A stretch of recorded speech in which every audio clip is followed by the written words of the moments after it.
நான் பாட்டி வீட்டுக்கு போகிறேன் சாத்துக்குன்னு சொல்லிட்டாரு. அதெல்லாம் ஒன்றும் கிடையாது சார். உள்ளே தான் பூட்டி இருந்துச்சு. அவங்க பையன் வந்து பூட்டிட்டு வீடு திறக்கிறதுக்கு தான் நம்மகிட்ட வந்து அனுமதி கேட்டாங்க. ட்ரிங்க்ஸ் நல்லா அடிப்பாங்க சார். என்ன 20 வருஷம் கிடக்காது எக்ஸ்பீரியன்ஸ் ஆளுக்கு எங்களுக்கு வித்தியாசம் இருக்கு. அவ்வளோ தூக்கா தூக்கியா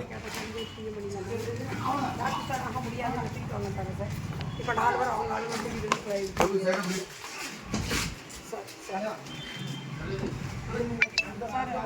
பசுந்த பாயிண்ட் எல்லாமே ரெடி ஆகிடுச்சு சார். பேரிகார்டு எல்லாம் போட்டாச்சு. மரத்தை வெட்டாச்சு சார்.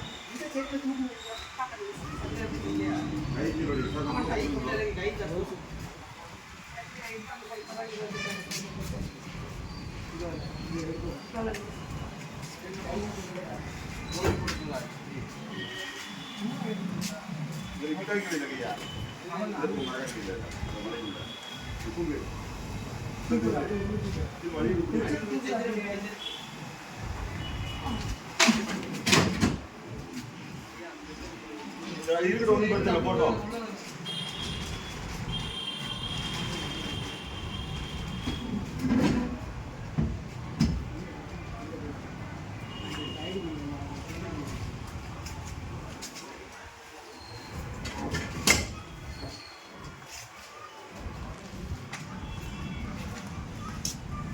தெரியல வேற ஏதாவது அடிச்சு விட்டாங்களா?